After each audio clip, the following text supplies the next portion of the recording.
আসসালামু আলাইকুম। শুরু করছি নেশাক্ত ভালোবাসা পর্ব ১১। লিখেছেন তামান্না ইসলাম। আব্রাহাম যে আয়রাতকে কেন ডেকেছে তা আয়রাত নিজেও জানে না। এখন শুধু সে দিয়াকে নিয়ে রিকশা করে যাচ্ছে। দিয়া বলল, আচ্ছা আমরা কোথায় যাচ্ছি? ক্যাফেতে। কেন? আব্রাহাম যেতে বলেছে। কেন? আমিও জানি না। দিয়া বলল, কেন? আয়রাত এবার রেগে গিয়ে বলল, এই কেনার বাচ্চা, চুপ থাক, নইলে রিক্সা থেকে ধাক্কা মেরে ফালাই দিমো কইলাম। দিয়া চুপ করে রইল। একটা সময় দিয়া আর আয়রাত ক্যাফের সামনে এসে পড়ল। রিক্সা থেকে নেমে আয়রাত দেখে ক্যাফে থেকে কিছুটা দূরে দাঁড়িয়ে আব্রাহাম ফোনে কথা বলছে। আয়রাত দিয়াকে ভেতরে যেতে বলে আয়রাত নিজেই আব্রাহামের কাছে চলে যায়। আয়রাত আব্রাহামের পেছনে দাঁড়িয়েছিল, ভেবেছিল আব্রাহামকে ভৌ করে চমকে দিবে। আয়রাত যেই না ভাও করতে যাবে তখনই সাথে সাথে আব্রাহাম তার বাম হাত দিয়ে আয়রাতের কোমর ধরে দেয় এক টান। আয়রাত সোজা আব্রাহামের বুকে এসে পড়ে। আব্রাহাম তার কানে এক হাত দিয়ে ফোন ধরি, এক হাত ভ্রু উঁচু করে আয়রাতের দিকে তাকিয়ে আছে। আয়রাত যেন বোকা বনে গেল।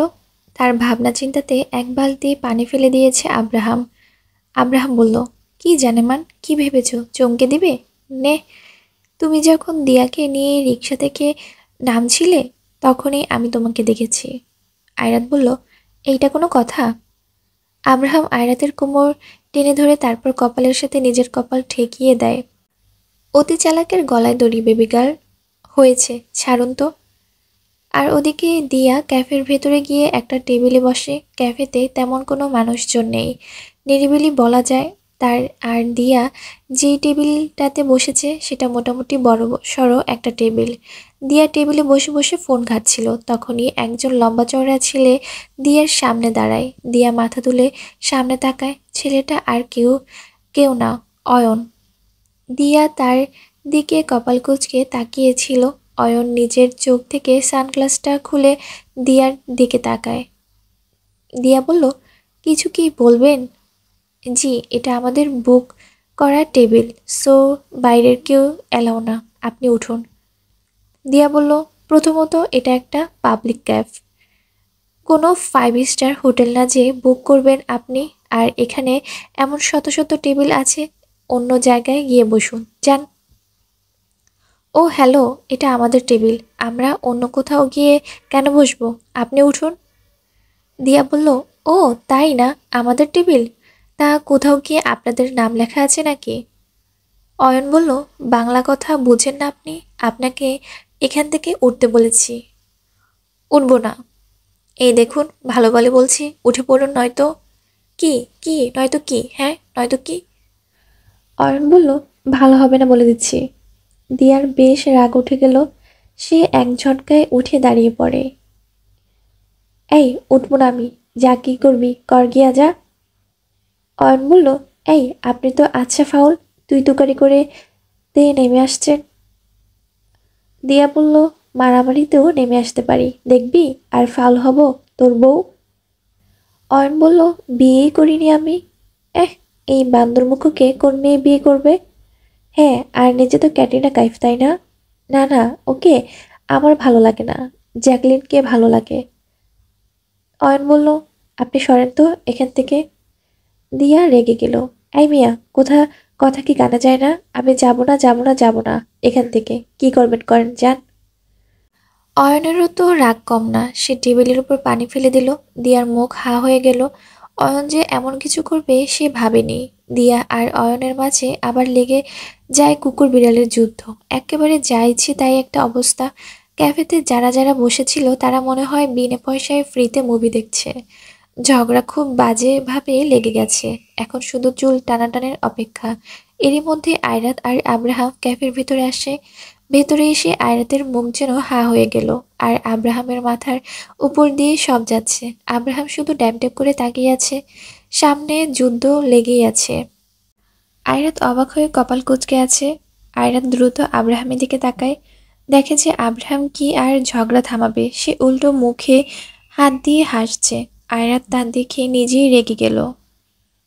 আব্রাহাম, আপনি কিছু বলছেন না ওদের? এভাবে ঝগড়া করছে কেন?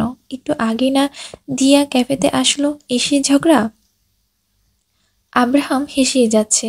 আয়রাত বলল, হাসা বন্ধ করুন আর ওদের থামান। আরে, দারুণ লাগছে ঝগড়া দেখতে। চুপচাপ দেখো তো। আপনি কি? হ্যাঁ, তোমার জামাই। ধুর ছাই। অবস্থা বেগতিক। অয়ন টেবিলের উপর পানি ফেলে দিয়েছে আর দিয়ার সাথে পায়ে পা দিয়ে ঝগড়া চালিয়ে যাচ্ছে। দিয়াও কম না। হঠাৎ একটা ওয়েটার দিয়ার পাশ দিয়ে যাচ্ছিল। ওয়েটারের হাতে ট্রে ছিল আর তাতে কোল্ড কফি।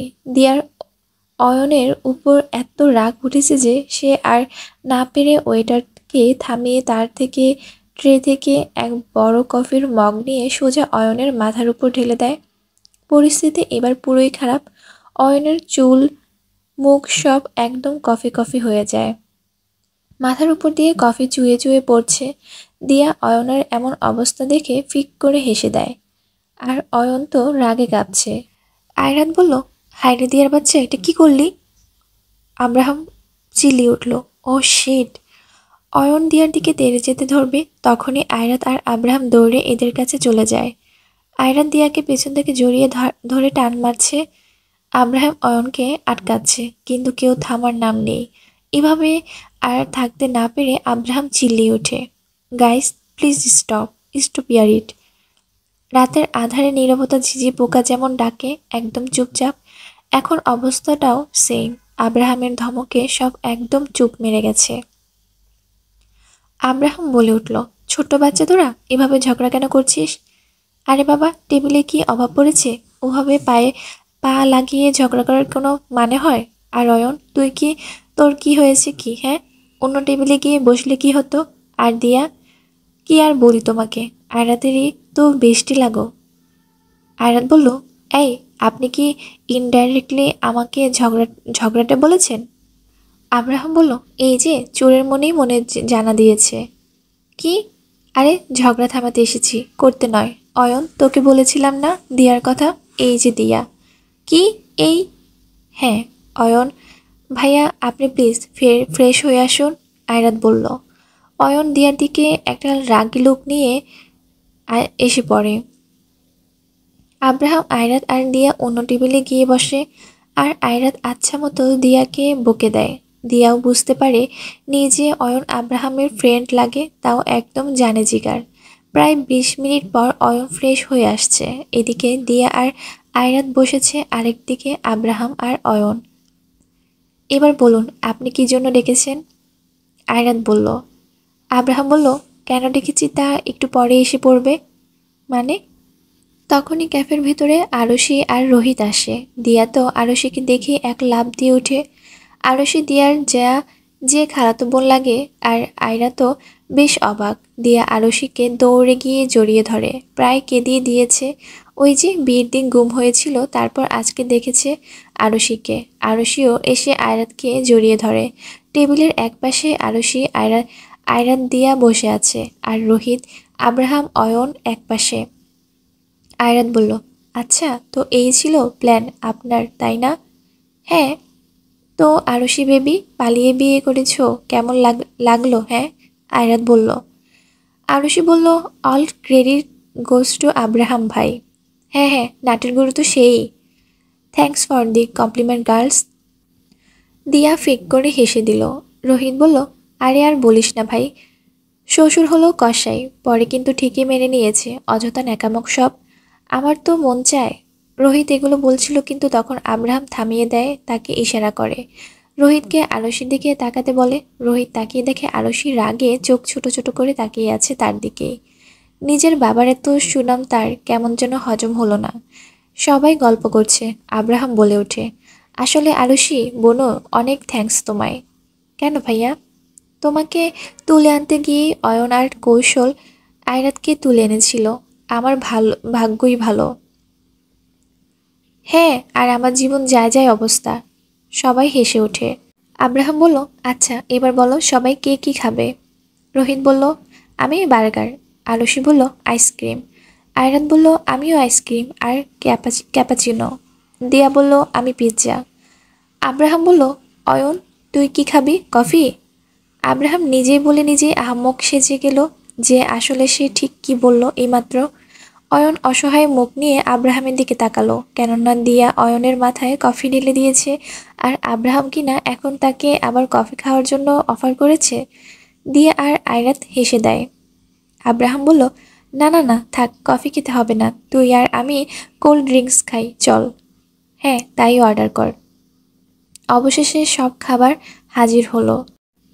অনেক আড্ডা দিল সবাই, অনেক মজা লেগেছে। সারা বিকেল থেকে জমিয়ে আড্ডা দিয়ে সবাই চলে আসে। আরুষি আর রোহিত চলে গিয়েছে একসাথে, অয়নও চলে গেছে। আব্রাহাম তার গাড়িতে করে দিয়া আর আয়রাতকে নিয়ে এসে পড়ে, দিয়াকে তার বাসার সামনে নামিয়ে দিয়ে এসে পড়ে। তখন আয়রাত আর আব্রাহাম একসাথে গাড়িতে। দেখতে দেখতে আয়রাতের বাসাও এসে গেল। আয়রাত গাড়ি থেকে নেমে পড়ে। আব্রাহাম আয়রাতের হাত ধরে নিজের সাথে লাগিয়ে নেয়, তার গালের সাথে নিজের গালগুলো লাগিয়ে নেয়। আর তখন আয়রাত সাথে সাথে তার গাল সরিয়ে ফেলে। ধুর, আপনার এই চাপাদাড়িগুলো আমার লাগে লাগে, অনেক লাগে। আব্রাহাম হেসে দেয়, তারপর ইচ্ছে করে আয়রাতের গালের সাথে নিজের গাল ঘষা দেয়। আমার এই চাপদাড়িগুলোর উপর মেয়েরা মরে আর তুমি এমন করো? অন্য মেয়েরা হয়তো মরে, কিন্তু আমি মরি না, ওকে? আব্রাহাম বলল, হুম হুম। এখানে কি করেন? বাড়ি যান। যেতে তো ইচ্ছে করছে না, ঘোড়ার ডিম, বাড়ি যান। আর হ্যাঁ, অনেক অনেক ধন্যবাদ এমন সুন্দর একটা ইভিনিং গিফট করার জন্য। Most welcome baby girl. Abraham আয়রাতকে বিদায় জানিয়ে এসে পড়ে। আয়রাতও তার বাড়ির ভেতরে চলে যায়। আজ রাতে তার চাচা চাচি এসে পড়ার কথা। আব্রাহাম তার গাড়ি নিয়ে এসে পড়লে বাইকে করে একজন আয়রাতের বাড়ির সামনে আসে। মাথায় হেলমেট পরা, তার তীব্র চোখগুলো আয়রাতের দিকে তাকায়। চোখগুলো কেমন লাল হয়ে গেছে, যেন খুব রেগে আছে। আয়রাত বাড়ির ভেতরে গিয়ে দরজা লাগিয়ে দেয়। আর তখন সেই বাইক থাকা লোকটিও সেখান থেকে কেটে পড়ে। আয়রাতের চাচা চাচি বাড়ি এসে পড়েছে, তবে আয়রাতের চাচি কিছুটা মনমরা, হয়তো তার মা অসুস্থ তার জন্যই, আর কিছুটা রাগ করেও আছে আয়রাতের উপর। ওই তো ওই অন্তর জন্য। কলি ঠিক বুঝতে পেরেছে যে তারা এমনি এমনি না বলে দেয়নি আয়রাতের উপর। সেই দিন তার সকাল থেকে সন্দেহ ছিল, এই মেয়ে নিশ্চিত উল্টাপাল্টা কিছু করেছে, যার ফলে এমন হয়েছে। সকালবেলা হাতে এক গাদা ফাইল নিয়ে অফিসে যাওয়ার উদ্দেশ্যে দ্রুত নিচে নামছিল আয়রাত। তখনই তার চাচি করা ডাকে থেমে পড়ে। আয়রাত দাঁড়া। হ্যাঁ বলো। অন্তুর বাবা ফোন করেছিল, ওরা না বলে দিয়েছে। কেন বলতো? ও, ওই চাইন্দা বেটা। আয়রাত সাথে সাথে দাঁত দিয়ে জিভ কাটে। আপ মানে অন্তুর বাবা? হ্যাঁ। আমি কি করে জানবো যে কেন না করেছে? হয়তো আমার মধ্যে কোনো কমতি ছিল তাই। তেমন তো আমি তোর মাঝে কিছু দেখি না। এই সত্যি করে বলতো, তুই কিছু করেছিস কি?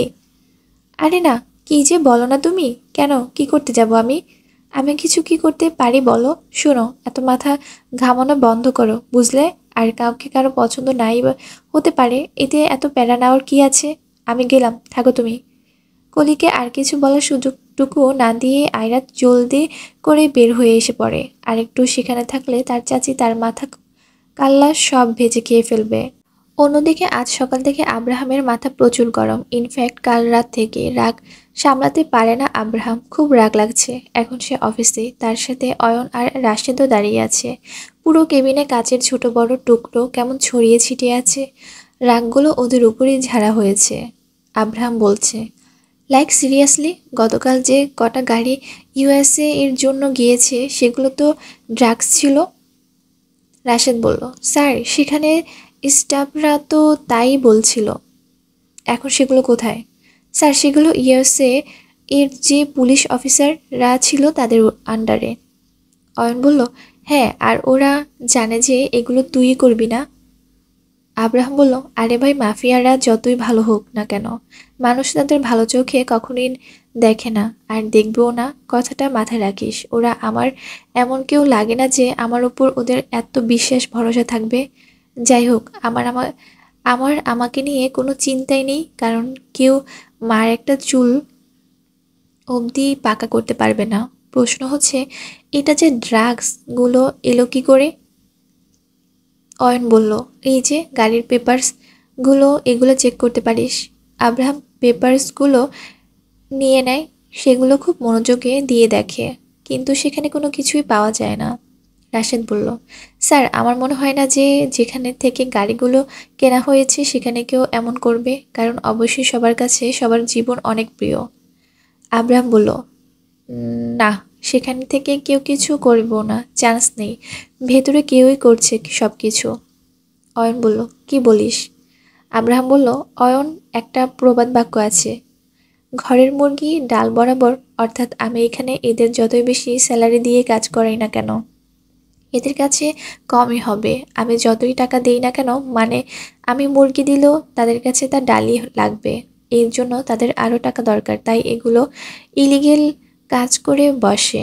আর জানিস তো, ক্ষতি সবসময় আমাদের পাশে পাশে মানুষরাই করে, বেশি দূরে যেতে হয় না। তাহলে স্যার এখন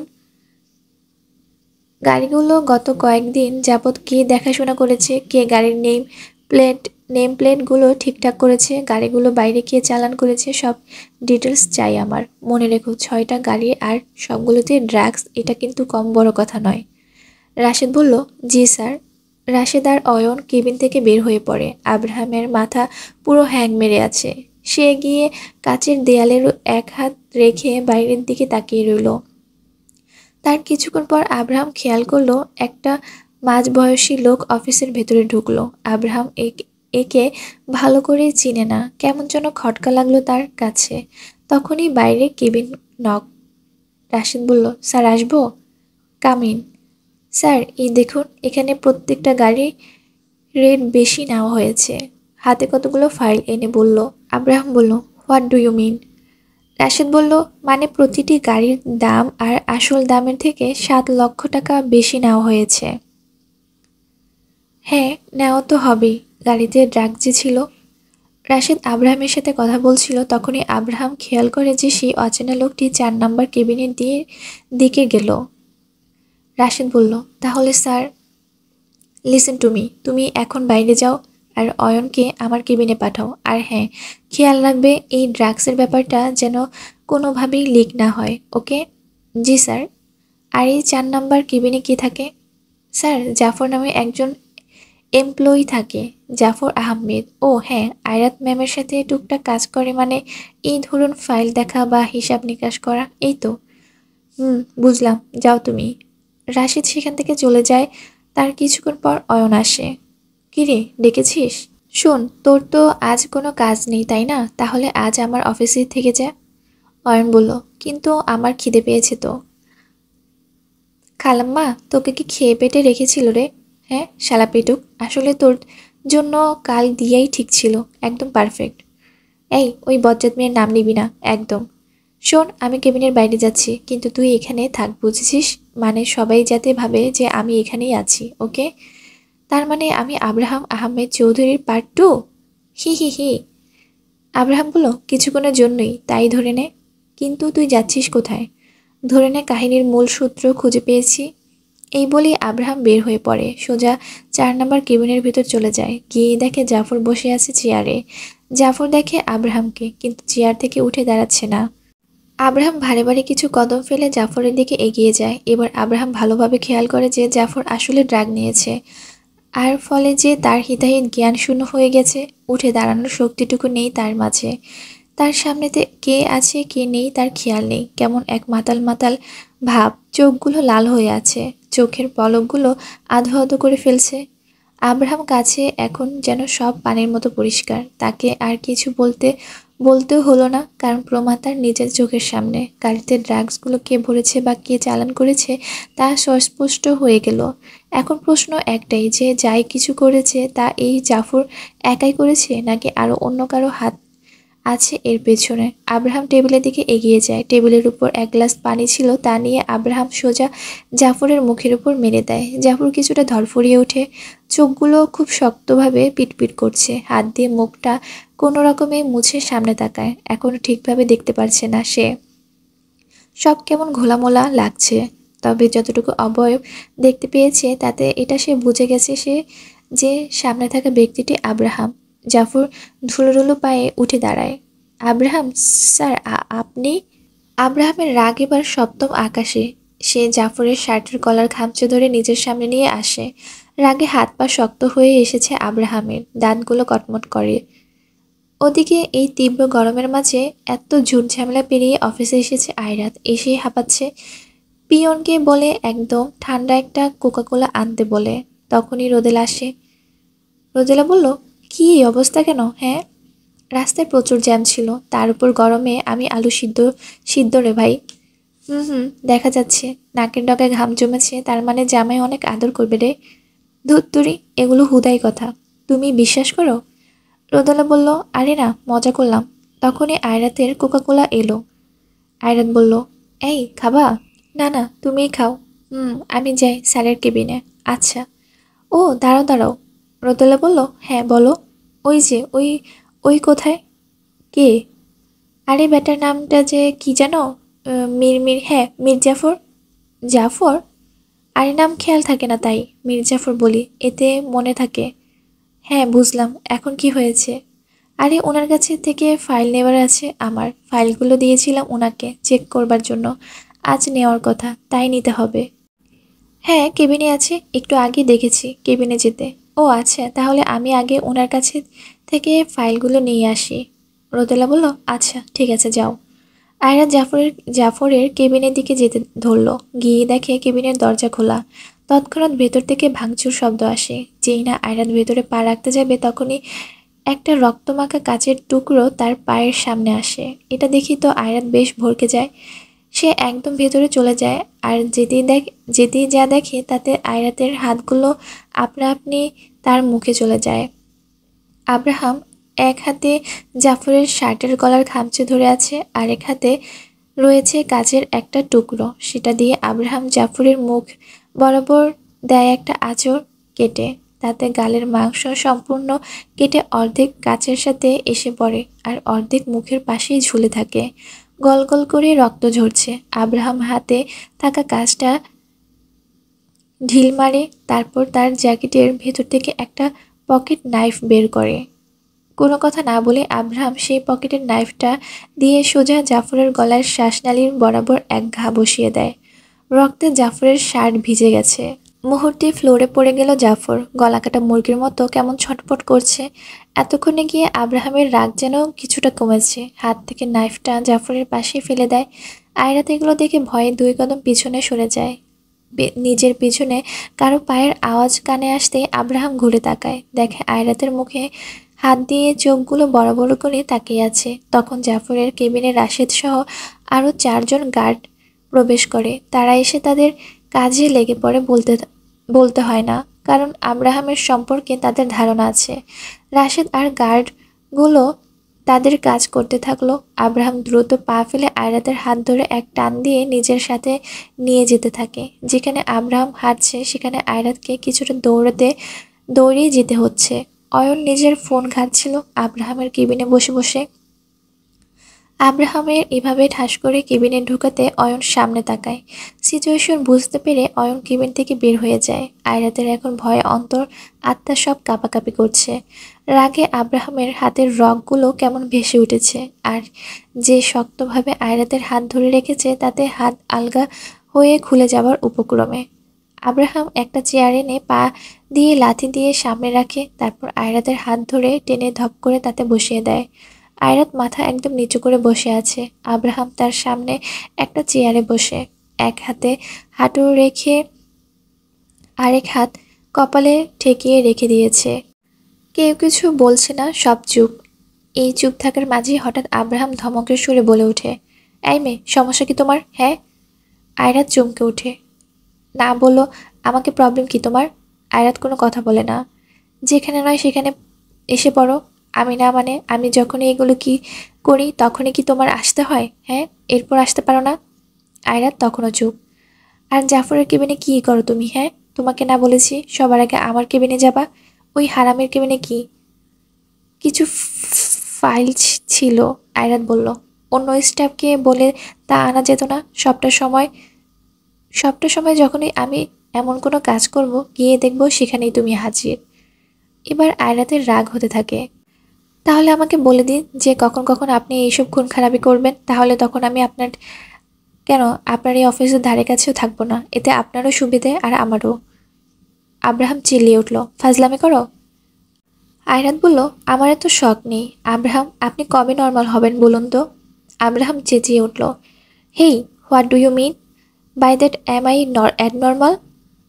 না, তা বলিনি আমি। যে এত বেশি মাস্টার মাইন্ড সে অ্যাবনর্মাল কিভাবে হয়? আব্রাহাম বলল, জাফরকে যে মারলাম তাই দেখলে কেন? মারলাম তা দেখলে না?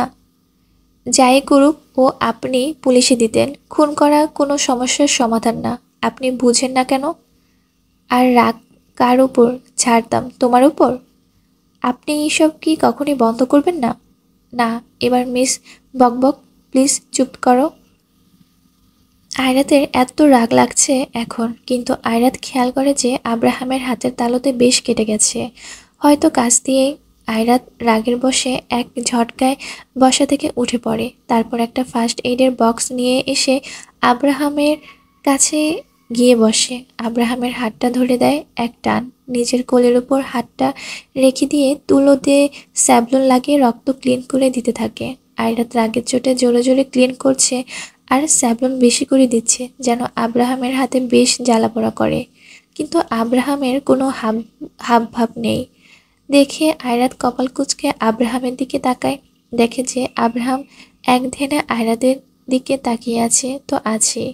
হাত যে কেটেছে তাতে এত ক্ষারযুক্ত মেডিসিন যে দিচ্ছে তাতে তার কোনো খেয়ালই নেই।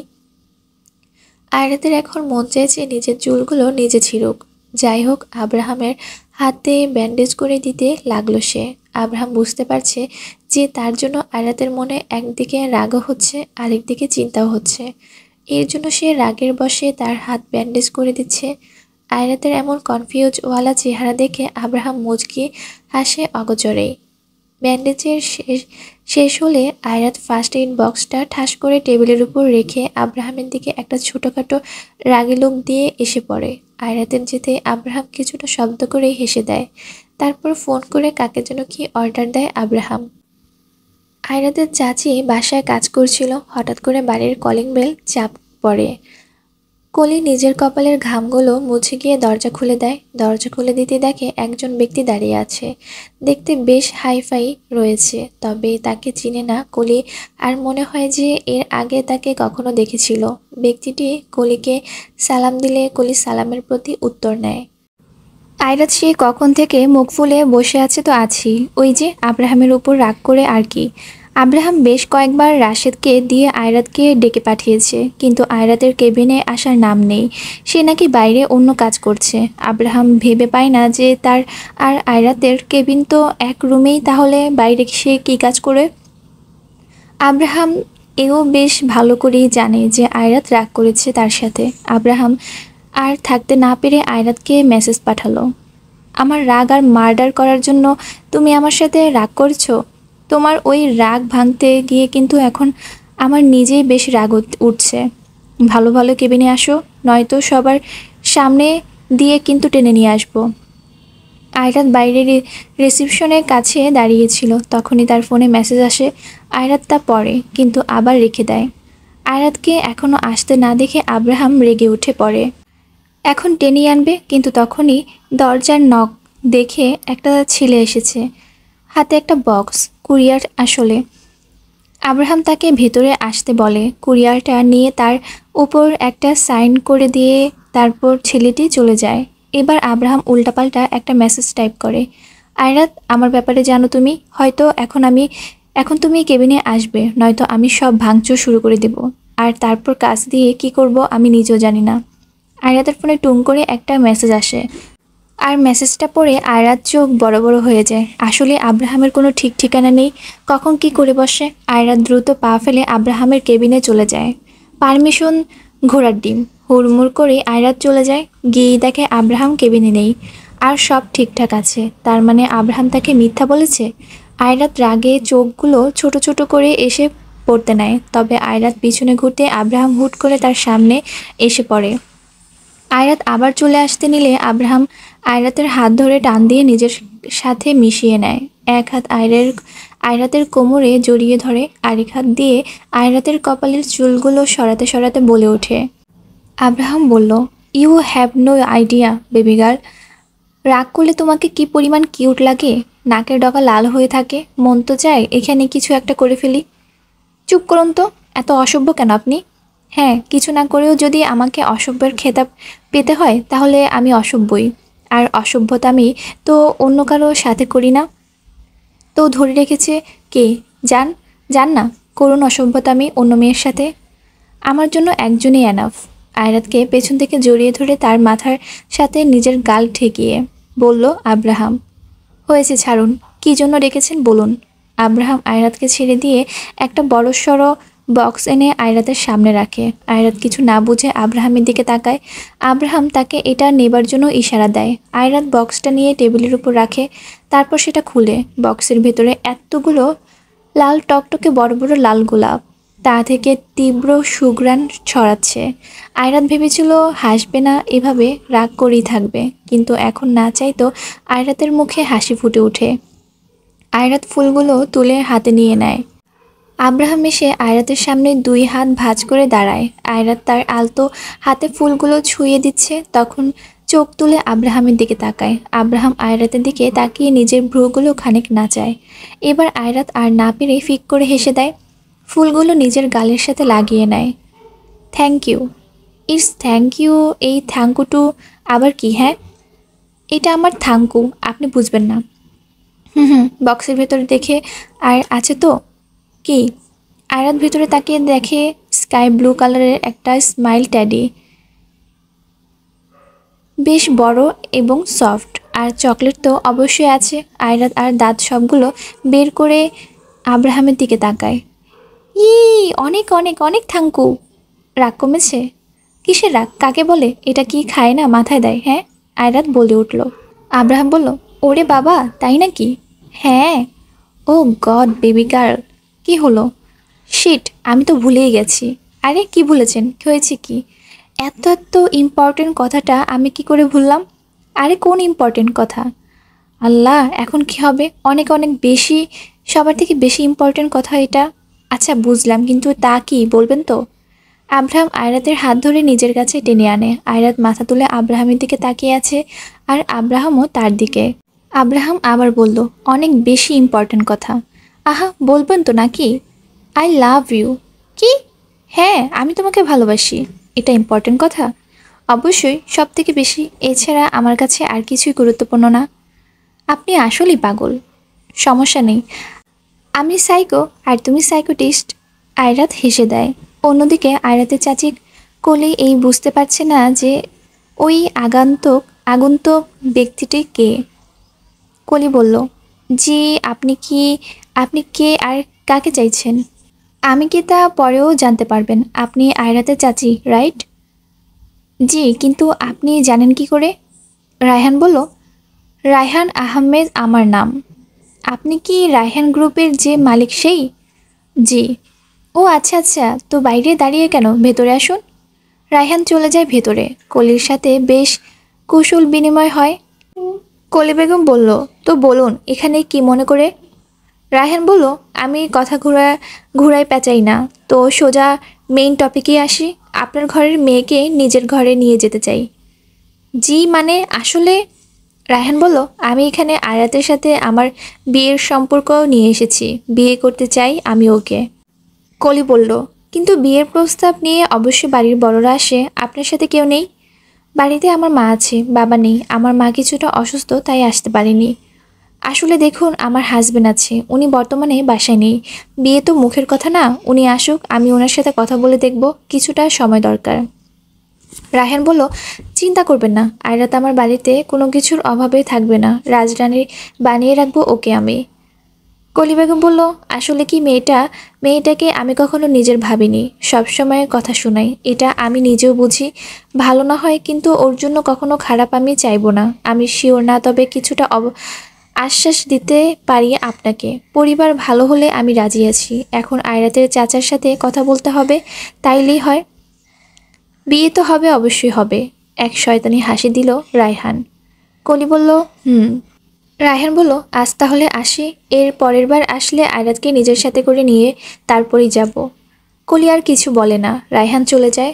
ব্যাস, এরপর থেকেই কলির মাথায় যেন একটা জিনিসই বারবার ঘুরপাক খাচ্ছে। আয়রাত কেবিনে একটি একাই বসে বসে ফাইল সব রিচেক করছে। তখনই ভেতরে আব্রাহাম ফোনে কথা বলতে বলতে আসে। আয়রাতের দিকে এক নজর তাকিয়ে ফোন রেখে দেয়। হেই বেবি গার্ল। হুম। ফাইল দেখতে দেখতে বলল আয়রাত। চলো। কোথায়? বাড়িতে। কিন্তু আমার তো কাজ এখনো শেষ হয়নি। আব্রাহাম বলল, আরে রাখো তো, চলো চলো চলো। আব্রাহাম ফাইলগুলো আয়রাতের হাত থেকে নিয়ে রেখে দেয়। তারপর তাকে নিয়ে বের হয়ে পড়ে। গাড়িতে উঠে সোজা আব্রাহাম নিজের বাসায়। এখানে এলাম কেন আমরা? দাদি তোমাকে নিয়ে আসতে বলেছিল। দাদি? আপনি আমাকে বললেন না কেন আগে? এখনই তো আনার ছিল বলে আর কি করতাম, তাই সোজা এখানেই নিয়ে এসে পড়ি। হুম। আব্রাহাম আয়রাতকে নিয়ে বাড়ির ভেতরে চলে যায়। ভেতরে যেতে আব্রাহামের দাদি আয়রাতের দিকে আসে। এসেছিস তোরা? আয় আয়, সেই কখন থেকে তোদের জন্য বসে আছি। আব্রাহাম বলল, হ্যাঁ আমি জানি তো। ইলা ইলা বেগম বললেন, তোর জন্য না, আমার আয়রাতের জন্য। আব্রাহাম বলল, হ্যাঁ। আয়রাত তো হাসছে। ইলা আয়রাতের হাত ধরে সোফাতে বসিয়ে দেয়। আব্রাহাম বসতে যাবে তখনই তার ফোন আসে। আব্রাহাম কথা বলতে বলতে কিছুটা দূরে সরে আসে। এদিকে ইলা আর আয়রাত দুজনকেই পেয়ে যেন আর কিছুই লাগে না। অনেক গল্প করছে। আয়রাত এবার খেয়াল করে যে আশেপাশে কিছু ছোট ছোট টেবিল রয়েছে, আর তার উপর আব্রাহামের তার দাদি অনেকগুলো ছবি। কিছুতে আব্রাহাম একা, আবার কিছুতে তার দাদি আর সে একসাথে। হঠাৎ করে আয়রাত বলে ওঠে, আচ্ছা দাদি। হ্যাঁ বল। আচ্ছা আব্রাহাম এত রাগ কেন বলো তো? মানে এত রাগ কেন ওর? ও সবার সাথে রাগ দেখা পারে, রাগ করে থাকতেও পারে, একমাত্র তুই আর আমি ছাড়া। ও কি আগে থেকেই এমন? ইলা বলল, ছিল না, হয়ে গেছে। আসলে ওর বাবা ওকে আর ওর মাকে রেখে আরেকটা বিয়ে করে নেয়। তখন থেকে নানা সমস্যা তৈরি হয়। এটা ওর জীবনকে যেন এলোমেলো করে দিয়েছিল। ওর সৎ মায়ের একটা ছেলে হয় রায়হান, তখন থেকে যেন আরও বেশি এলোমেলো হয়ে গেছে। দাঁড়াও, কি রায়হান? হ্যাঁ, আব্রাহামের সৎ ভাই ও। রায়হান আহমেদ? রায়হান গ্রুপের অনার, তাই না? হ্যাঁ। কি বলো এইসব? রায়হান আব্রাহামের সৎ ভাই? বেশ অবাক হয়। হ্যাঁ, কেন? না না, এমনি। মানে আব্রাহাম কখনো আমায় বলেনি তো, তাই আর কি। আরে না, ও তো। হ্যাঁ গার্লস, কি করছো? তখনই আব্রাহাম চলে আসে। কিছু না, এই তো বসে আছি, আয়। এই তোরা বস, আমি আসছি। এই বলে ইলা বেগম চলে যায়। আব্রাহাম বলল, আচ্ছা। আব্রাহাম বসেছিল, কিন্তু সামনে তাকিয়ে দেখে আয়রাত আবার নাক মুখ ফুলিয়ে বসে আছে। আব্রাহাম কিছু বুঝতে না পেরে বলে ওঠে, এখন আবার কি করলাম? আর কি কি আছে যে আমি জানি না? মানে রায়হান, ওর নাম কেন নিচ্ছ? ও আপনার ভাই লাগে? হ্যাঁ, সৎ। যাই হোক, ভাই তো। না। আপনি আমায় বলেননি কেন? বলার প্রয়োজন বোধ করিনি, তাই বলিনি। একটাবার বলার উচিত ছিল, তাই তো বলি যে এতটা এতটা ঘৃণা কেন করেন আপনি ওকে। আব্রাহাম বলল, হুম, এখন বুঝতে পেরেছো তো, তাই চুপ করে থাকো। হুম হুম, ঠিক আছে। আব্রাহামের দাদি আসে হাতে ক্ষীর নিয়ে। আয়রাত আর আব্রাহামের সামনে রাখে। খেতে খেতে ইলা বলে ওঠে, সব ঠিকই আছে, এখন শুধু জলদি তোরা বিয়ে করে এখানে এসে পড়। আয়রাত ক্ষীর মুখে দিয়ে একবার ইলার দিকে আরেকবার আব্রাহামের দিকে তাকায়। তখন আব্রাহাম ফাজলামি করে বলে ওঠে, হ্যাঁ সেই কবে থেকেই তো বলছি দাদিকে যে আমি রেডি আছি, চলো বিয়ে করে ফেলি। দাদি বিয়ে করবে? চুপ কর শয়তান ছেলে, নির্লজ্জ কোথাকার। আয়রাত হেসে দেয়। আয়রাত অ্যান্ড আব্রাহাম আর তার দাদি সেই দিন অনেক আড্ডা দেয়। সন্ধ্যার দিকে আব্রাহাম আর আয়রাত বাড়ি থেকে বের হয়ে পড়ে। আব্রাহাম আয়রাতকে তার বাড়ির সামনে ড্রপ করে দিয়ে এসে পড়ে। আয়রাত তো তাইরে নাইরে করে বাড়িতে ঢুকছিল, এসেই দেখে আয়রাতের চাচি চা বানাচ্ছে। চা বানাতে বানাতে কলি বলে ওঠে, এসেছিস? হ্যাঁ। এই চাটা তোর চাচুকে ধর, দাও। আয়রাত গিয়ে তার চাচুকে চা দিয়ে আসে। তার চাচু গাল হেসে আয়রাতের দিকে তাকায়। আয়রাতও হেসে সেখান থেকে এসে পড়ে। কলির সাথে সাথে ইকবালও আয়রাতের যাওয়ার দিকে তাকিয়ে থাকে। ইকবাল কলির দিকে তাকালে কলি তাকে চুপ করে থাকতে বলে। পরের দিন সকালে আয়রাতের ঘুম ভাঙে আব্রাহামের ফোনের শব্দে। Good morning my love. Good morning. ঘুম ঘুম ভাবে আয়রাত বলল। ঘুম ভাঙল তবে? হুম। নাও লিসেন, গাড়ি তোমার বাড়ির নিচেই দাঁড়িয়ে আছে, জলদি নিচে নেমে এসে পড়ো, আমার ড্রাইভার সে। আয়রাত এবার উঠে বসে। কোথায় যাব? আপনার বাসা থেকে না কালই আসলাম, আবার আজ কেন? আসতে বলছি আসবা, নয়তো সেই দিন রাতের মতো করে তোমাকে তুলে আনবো, অবশ্যই তা ভালো হবে না। এই না না, আমি আসছি। আর আজ আপনি অফিসে যাননি? না, নিজেও যাইনি আর তোমাকেও যেতে দেব না। এখন মিস বকবক, জলদি রেডি হয়ে আসো তো। হায় রে, আচ্ছা রাখুন, আসছি। আয়রাত উঠে রেডি হয়ে চলে গেল, কিন্তু বাড়ির কাউকে বলেনি যে আব্রাহামের বাড়ি যাচ্ছে। সবাই জানে আয়রাত অন্যান্য দিনের মতো অফিসে যাচ্ছে। আয়রাত আব্রাহামের বাড়ির সামনে এসে দাঁড়ায়। আব্রাহাম তখন একটা টি শার্ট পরে উপরে করিডোর দাঁড়িয়ে দাঁড়িয়ে কফি খাচ্ছিল। নিচে তাকিয়ে দেখে আয়রাত আসছে। আব্রাহাম শয়তানি করে সেই উপর থেকে ডাক দেয়, ওই যে বউ আসছে রে। এই পাগল। আব্রাহাম দ্রুত নিচে যায়, তারপর আয়রাতকে আনে। আসেন ম্যাডাম, আপনার ফিউজার বাড়ি এটা। আয়রাত বলল, জি না, এটা দাদি শাশুড়ির বাড়ি। আয়রাত নিজে বলে নিজেই বোকা বনে গেল। এই মাত্রই সে কি বলে দিল নিজের অজান্তেই। আব্রাহাম এক ভ্রু উঁচু করে তাকায় তার দিকে। ওরে বাবা, তাই নাকি? রায়হানকে বিয়ে করার এত শখ? আয়রাত হাঁ করে তাকিয়ে থাকলো। আব্রাহাম বলল, হুম। ভাগ্যিস আপনি ওর দিকে গিয়েছেন। জাস্ট কিডিং, খুন করে ফেলবো তোমাকেও আর ওকেও। তুমি আমার, আমি তো ভেবেছি যে তোমার হাতে আমার নামের একটা ট্যাটু করে দিব। আয়রাত বুঝলো যে আব্রাহাম রাগ পাচ্ছে, খুব তাই কথা ঘুরিয়ে ফেলে। আরও কিছু? না, আপাতত আর কিছুই না, এবার ভেতরে চলো। আয়রাত ভেতরে চলে যায়। সেদিন তার মতো কেউই অফিসে যায় না, আব্রাহামের বাসায় থাকে। কিন্তু ওইদিকে আয়রাতের বাসায় তো অন্য কিছুর প্ল্যানিং চলছে। আয়রাত তার রুমে চুল আঁচড়াচ্ছিল, তখন দরজাতে কারো নক পড়ে। দরজা কিছুটা খুলে দিলে আয়রাত তাকিয়ে দেখে তার চাচা ইকবাল। আয়রাত হেসে তাকে ভিতরে আসতে বলে। ইকবাল সাহেব এসে আয়রাতের বিছানার উপর বসে পড়ে, আয়রাতের দিকে তাকিয়ে আছে। চাচু, অমন করেই তাকিয়ে কি দেখছো? চাচিকে কিছু বলেছে তোমায়? না রে মা, এটাই দেখছি যে তুই কত বড় হয়ে গিয়েছিস। আয়রাত হা হা করে হেসে দেয়। মেয়েরা তাড়াতাড়ি বড় হয় রে। হুম। আচ্ছা, কোথাও যাচ্ছিস মা? ওমা, অফিসে যেতে হবে না? অফিসে যাচ্ছি। আজ না গেলে হয় না মা? চাচু, আসলে অনেক কাজ পড়ে আছে তো, না গেলে অফিসে ওনার অনার অনেক বকাঝকা করবে, তাই যেতেই হবে। ও আচ্ছা আচ্ছা, যা তাহলে, কিন্তু দ্রুত বাড়ি ফেরার চেষ্টা করিস আজ। কেন চাচু, বলো তো? আজকে কিছু আছে নাকি? সেটা বাড়ি ফিরে এলেই বুঝবি। এবার যা, তোর দেরি হয়ে যাচ্ছে তো। আচ্ছা। আয়রাত তার ব্যাগটা হাতে করে নিয়ে বের হয়ে পড়ে। তবে ইকবাল সাহেব এখনও জানে না যে আয়রাত আব্রাহামের পিএ। আয়রাত পিএ তা জানে, অনেক বড় একটা কোম্পানির কাজ করে, এটাও জানে। তবে তার বস যে আব্রাহাম সেটা জানে না। জানলে আয়রাতকে সেখানে কাজই করতে দিত না। আয়রাত প্রায় 20 মিনিট পর অফিসের সামনে এসে দাঁড়ায়, তারপর ভেতরে চলে যায়। আব্রাহামের কেবিনে যেই না ঢুকতে যাবে তখনই দেখে আব্রাহাম একটা লোকের সাথে কথা বলছে, হাতে 2-3টা গান আর এতগুলা বুলেটস। আয়রাত ভেতরে যেতে ধরেও আবার এসে পড়ে, কিন্তু এটা আব্রাহামের চোখ এড়ায় না। স্টপ রাইট দেয়ার বেবি গার্ল। আয়রাত থেমে যায়। আব্রাহাম সেই লোকটিকে চলে যেতে বললে লোকটা চলে যায়। তারপর আয়রাত ভেতরে আসে। এইসব, আমি আমার হ্যান্ড গান কয়েকদিন পরপরই চেঞ্জ করি, তাই। আয়রাত তার পিছন ফিরে একবার দেখে আবার আব্রাহামের দিকে তাকায়। ব্র্যান্ডেড ছিল সেগুলো।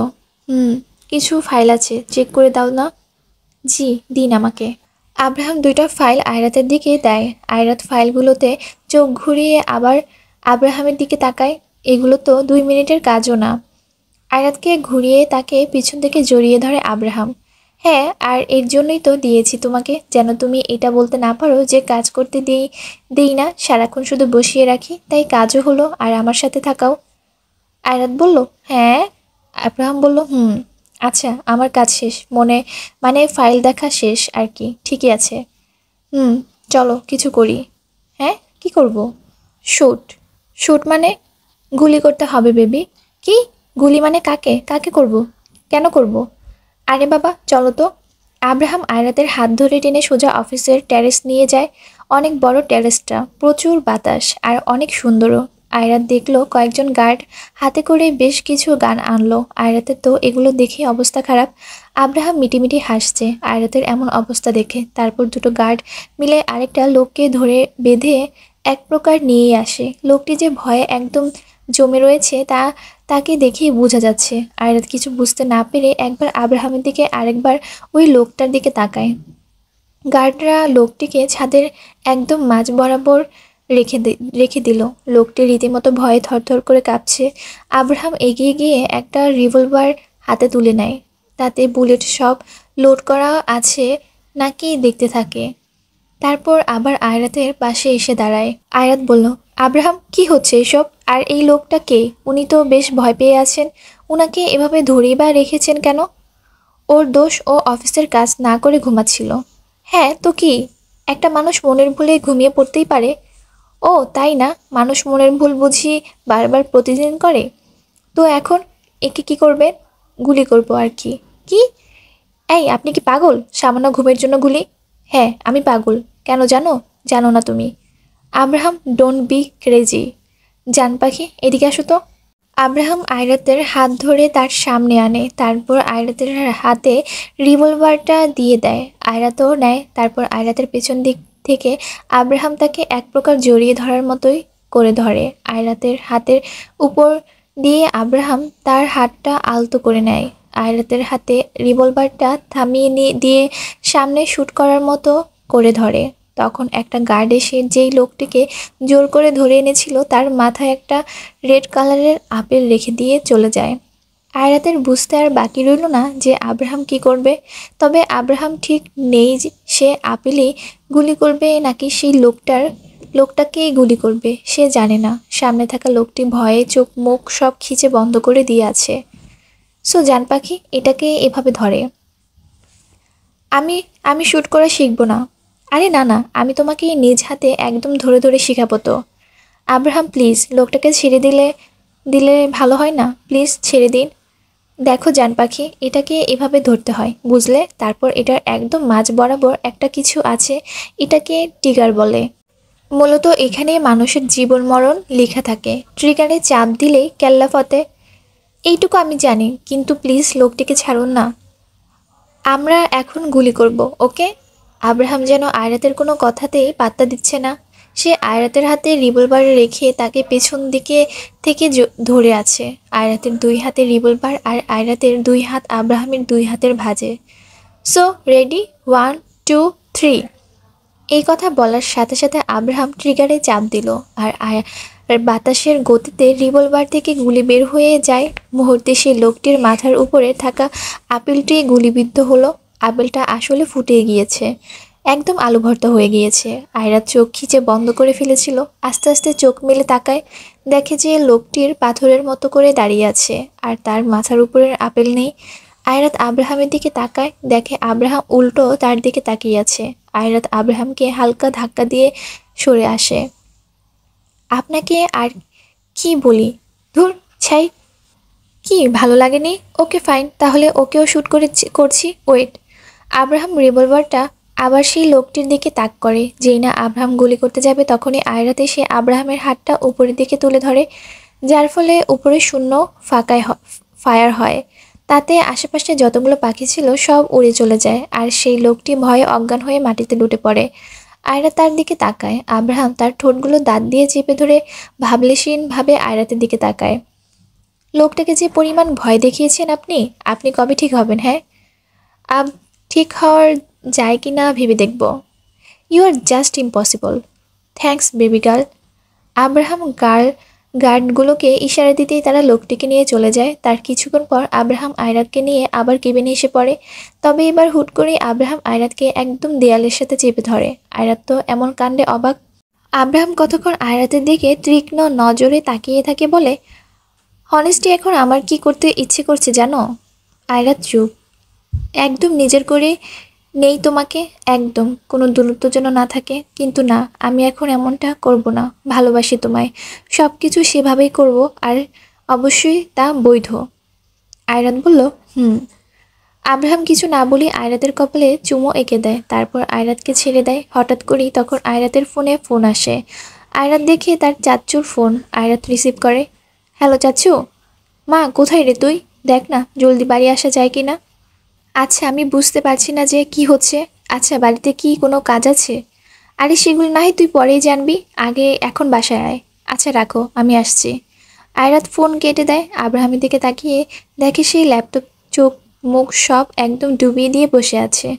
আয়রাত জানে যে তাকে এখন এখান থেকে আব্রাহাম যেতে দিবে নাকি তা না। আয়রাত তবুও কাচামুচো করতে করতে বলে উঠল, আমি জানি কিছু বলবে তুমি। তো কি বলবে, বলে ফেলো।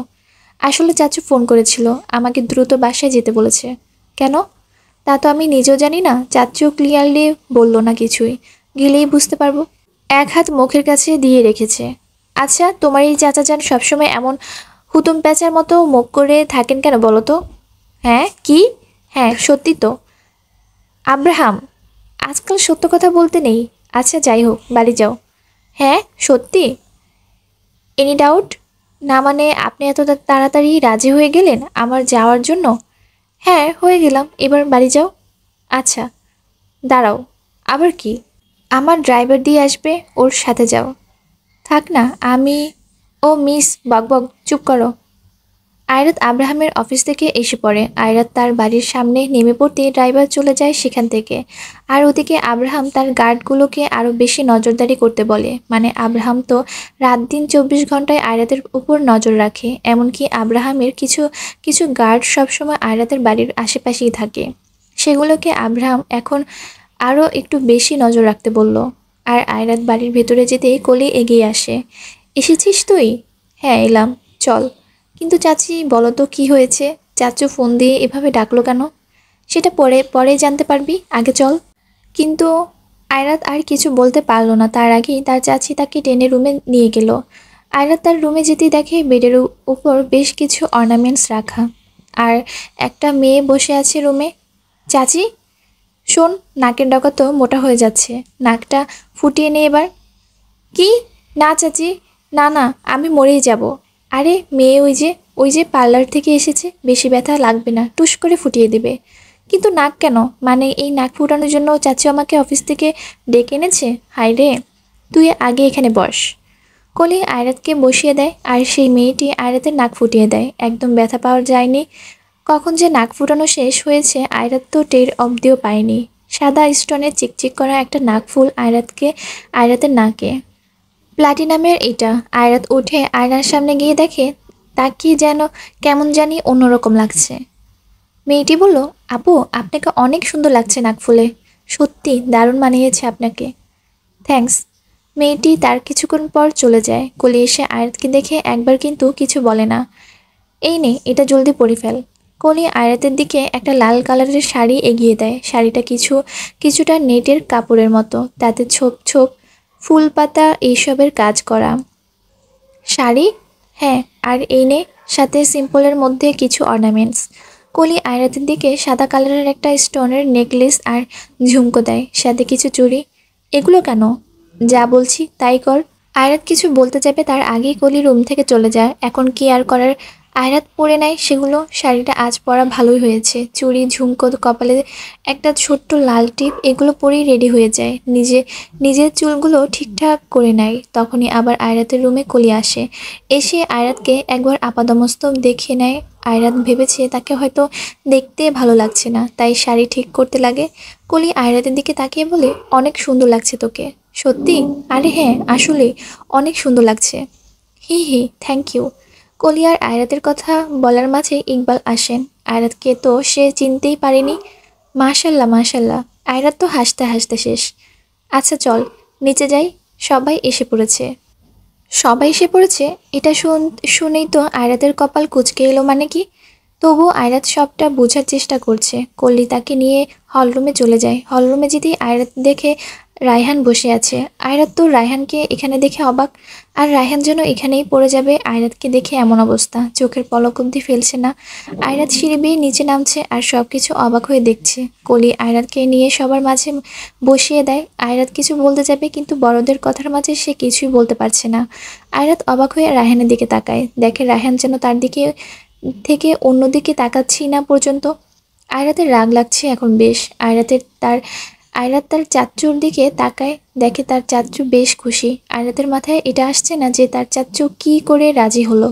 কিছুক্ষণ পর একটা বয়স্ক লোক আসে। আয়রাতের এবার অজ্ঞান হবার উপক্রম, কেননা সেই লোকটি কাজী, আর তা তার পোশাক দেখেই বোঝা যাচ্ছে। সবাই হাসি হাসি মুখে পাশে বসে পড়ে। কাজী এসে রায়হান আর আয়রাতের মাঝে বসে পড়ে। কাজী যেই না আয়রাতকে কবুল বলতে বলে, তখনই আয়রাত সব কিছু ছেড়ে ঠাস করে বসা থেকে উঠে পড়ে। চোখের কোণে কেন যেন পানি জমে গিয়েছে তার, জোরে জোরে দম ছাড়ছে। সবাই অবাক হয়ে আয়রাতের দিকে তাকিয়ে আছে। কলি গিয়ে আয়রাতের হাত ধরে ফেলে। কলি বলল, কি করছিস এসব? সব ওলটপালট করছিস কেন? চুপচাপ বস। কি হচ্ছে কি এসব? হ্যাঁ, অনেক চিল্লিয়ে বলল আয়রাত। এবার ইকবাল সাহেব উঠে পড়ল। চাচি, কি হচ্ছে এগুলো?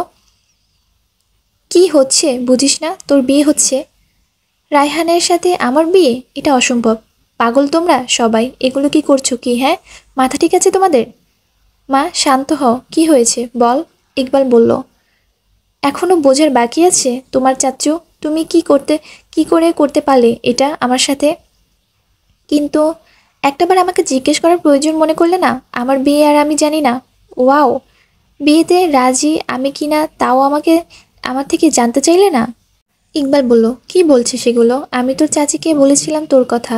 তোর চাচি আমাকে বলল যে তোর এই বিয়েতে কোনো রকম কোনো আপত্তি নেই, তুই এই বিয়েতে রাজি। হ্যাঁ, আর তুমি চাচির কথা ধরে নিলে, তাই না?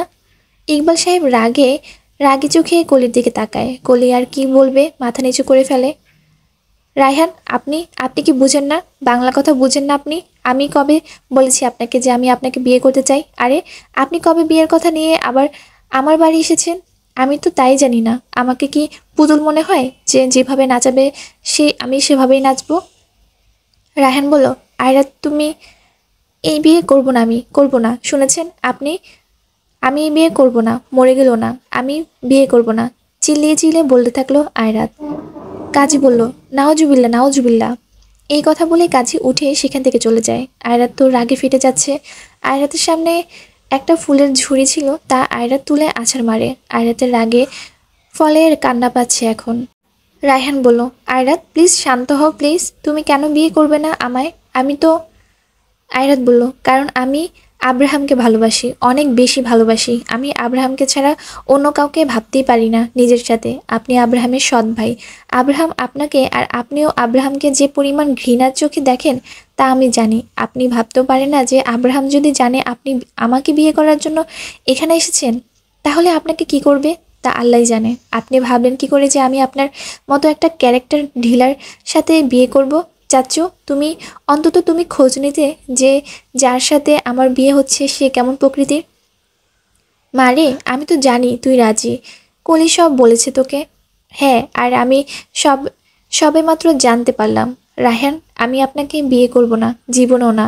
বুঝেছেন আপনি? আমি ঘৃণা করি আপনাকে। আমি বিয়ে করলে আব্রাহামকেই করব, নয়তো মরে যাব।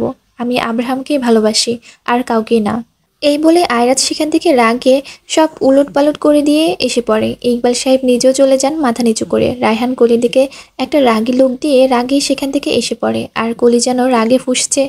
আয়রাত তার রুমে গিয়ে ঠাস করে দরজা লাগিয়ে দেয়, তারপর দুই হাত দিয়ে মুখ চেপে ধরে কান্না করে দেয়। অন্যদিকে আকাশে কিছুটা কালো কালো মেঘ জমেছে। পরিস্থিতিটা কেমন যেন ভারী ভারী। আব্রাহাম বাইরের দিকে তাকিয়েছিল কাচের গ্লাস দিয়ে আর কফি খাচ্ছিল। তখনই তার ফোন আসে। দেখে অয়নের ফোন। আব্রাহাম রিসিভ করে। রিসিভ করতেই অয়ন তড়িঘড়ি করে বলে ওঠে, আব্রাহাম। আরে কি হয়েছে কি? ভাই, আমার কিছু ভালো ঠেকছে না। কেন, কি হয়েছে? অয়ন বলল, আমি এইমাত্র রায়হানের গাড়ি আয়রাতদের বাড়ির সামনে দেখেছি। এমনকি রায়হানের বেশ কিছু লোকজনকেও দেখেছি। কি? হ্যাঁ। আব্রাহাম তার হাত থেকে কফির মগটা জোরে ঢিল মারে, তো ভেঙে টুকরো টুকরো হয়ে যায়। কি বলছিস সেসব? মাথা ঠিক আছে তোর? আব্রাহাম ভাই, বিশ্বাস কর, আমি সত্যি রায়হানকে দেখেছি। আব্রাহাম ফোন রেখে দেয়। রাগে মাথা ফেটে যাচ্ছে তার কিছুক্ষণ পরে আব্রাহাম ফোনে আবার ফোন আসে। আবার এবার আব্রাহামের একজন গার্ড ফোন করেছে। হ্যালো স্যার, আয়রাত ম্যামের বিয়ে। কি? আয়রাতের বিয়ে মানে? কি বলছিস এসব? জি স্যার, আমরা আয়রাত ম্যামের বাড়ির পাশেই রায়হানের ড্রাইভারকে দেখতে পেরেছি। শালাকে ধরে আচ্ছা মতো কিছু দিয়েছিলাম আর সে গড়গড় করে সব বলে দিয়েছে। বিয়ে মানে? কোথা থেকে কি হচ্ছে সব? বিয়ে কিভাবে কি? জি স্যার, ম্যামের বিয়ে, আর বিয়েটা অনেক গোপনে হচ্ছে, হয়তো ম্যামের প্রতিবেশীরাও জানে না, অনেক লুকিয়ে চুরিয়ে হচ্ছে বিয়েটা। কিন্তু এটা কি করে সম্ভব? স্যার, আমরা এইমাত্র রায়হানের ড্রাইভারকে ধরেছি, মনে হয় বিয়ে হয়ে গেছে অনেক আগে, এখন তো সময়ও শেষ। ড্রাইভার বলল রায়হান আয়রাতে ম্যামের বাসায় গিয়েছে অনেক আগে, তাই মনে হয় ম্যামের বিয়ে হয়েও গিয়েছে। আব্রাহাম রাগে তার ফোনটা আছাড় মেরে ভেঙে ফেলল। রাগে দুই হাত দিয়ে মাথা চেপে ধরে, চোখ বন্ধ করে দিয়ে আছে, হাত পা কাঁপছে রাগে, তার চোখগুলো দিয়ে যেন আগুন ফুলকা বের হবে। আব্রাহাম তার আর থাকতে না পেরে পাশ থেকে ফুলের ব্যাসটা তুলে সামনে বিশাল বড় একটা কাচের দেয়ালে দেয় ঢিল। সাথে সাথে কাচের দেয়ালটা ভেঙে চুরমার হয়ে যায়। ঝরঝর করে সব কাচগুলো ফ্লোরে ছড়িয়ে ছিটিয়ে পড়ে যায়। আব্রাহাম আয়রাত বলে চিল্লিয়ে ওঠে। আব্রাহাম নিজের গলা ছিঁড়ে দিয়ে আয়রাতের নামে চিৎকার দিয়ে ওঠে। আব্রাহামকে দেখতে প্রচণ্ড রকমের হিংস্র লাগছে, তবে পর মুহূর্তে আব্রাহাম একটা খোলা উন্মাদের মতো করে হাসতে লাগে। বিয়ে, তাই না? বিয়ে? হ্যাঁ, বিয়ে করবি তুই? আমাকে রেখে তুই রায়হানকে বিয়ে করবি? রায়হান, তোর যে আমি কি কয়টা টুকরো টুকরো করব আমি নিজেও জানি না। সৎ কটাকে খুন করে ফেলবো আমি।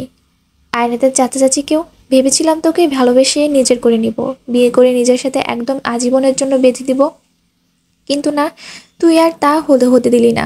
আয়রাত, আমি তোকে মেরে ফেলবো। এই নে, নে, মেরে আমি তোকে এখনই দিব। দিব না। তুই রায়হানকে বিয়ে করেছিস তাই না? আমার থেকে লুকিয়ে তুই রায়হানকে বিয়ে করেছিস? তবে শুনে রাখ, বিয়ে একটা কেন, তোর বিয়ে যদি হাজারটাও হয় তবুও তুই আমার। আজ তোর বিয়ে হয়েছে মানে আজ তোর বাসর রাত, তাই না? রায়হানকে রায়হান তোকে দেখেছে, তোকে ছুঁয়েছে, তাই না? আজ ছুঁয়েছে, কাল ছুবে, পরশু। আমি তোকে ভালোবেসেছিলাম তোর শরীরকে না। তোকে ধরার ছায়ার অধিকার শুধু আমার ছিল, শুধু আমার। কিন্তু না, তুই তা হতে দিসনি। বউ তো তুই রায়হানের হয়েছিস, কিন্তু তুই আমারই থাকবি। তুই যদি রায়হানের বাচ্চার মাও হয়ে যাস তবুও তুই আমারই থাকবি। এখন থেকে তোর শরীরকে ভালোবাসবো, তোকে না। তোকে তোর নিজের প্রতিদিন এই আমার কাছেই সঁপে দিতে হবে। তোর বিয়ে হয়ে গেল, তুই আমার ছিলি, আছিস আর থাকবি। তুই আমার আয়রাত, তুই শুধু আমার। আব্রাহাম রাগে তার অফিস ত্যাগ করে, তারপর সোজা চলে যায় বাইরে মেঘ অনেক জমেছে, আগে থেকে বেশি। আব্রাহাম বারে বসে আছে, সামনে পুরো 1000 অ্যালকোহল, একটার পর একটা খেয়ে যাচ্ছে তো যাচ্ছে, কারণ এরপর সে সে যে কাজটা করতে যাচ্ছে তা করার জন্য তাকে এগুলো দরকার। নিজের হিতাহিত জ্ঞান সে স্বইচ্ছায় হারাতে চায়। নিজের পুরো সেন্সে থাকলে হয়তো সে কাজটা করতেই পারবে না, হবে না তার দ্বারা, তাই নিজেকে মাতাল করে তোলার জন্য উঠে পড়ে লেগেছে সে। তবে আজ এই মদ অবধি তার সাথে বেইমানি করছে, নেশাই হচ্ছে না তার, কিভাবে হবে? তার মাঝে তো আয়রাতের নেশাই রয়েছে, শুধুই আয়রাতের নেশা। আব্রাহামের চোখ বন্ধ করে মাথা আঙ্গুল চাপ দিয়ে বসেছিল, তখনই নিজের কাঁধে কারো স্পর্শ টের পায়। আব্রাহাম মাথা ঘুরিয়ে দেখে প্রীতি, ওই মেয়েটার যার সাথে আব্রাহামের প্রথম দিন দেখা হয়েছিল। মেয়েটা আব্রাহামকে সত্যি পছন্দ করে, কিন্তু আব্রাহাম পাত্তাই দেয় না। প্রীতি এসে আব্রাহামের পাশে বসে, তারও হাতে একটা মদের গ্লাস। প্রীতি বলল, হেই আব্রাহাম ডার্লিং, কি করছো এখানে বসে বসে একা? দেখো কত সুন্দর সুন্দর হট মেয়ে বসে আছে, একটু তাকাও। এদিকে একবার তাকিয়ে দেখো, এভাবে বসে থাকলে হয়? আব্রাহামের মাথা এমনি গরম, তার উপর এই প্রীতির কথা শুনে আগুনে যেন ঘি পড়ে গেল।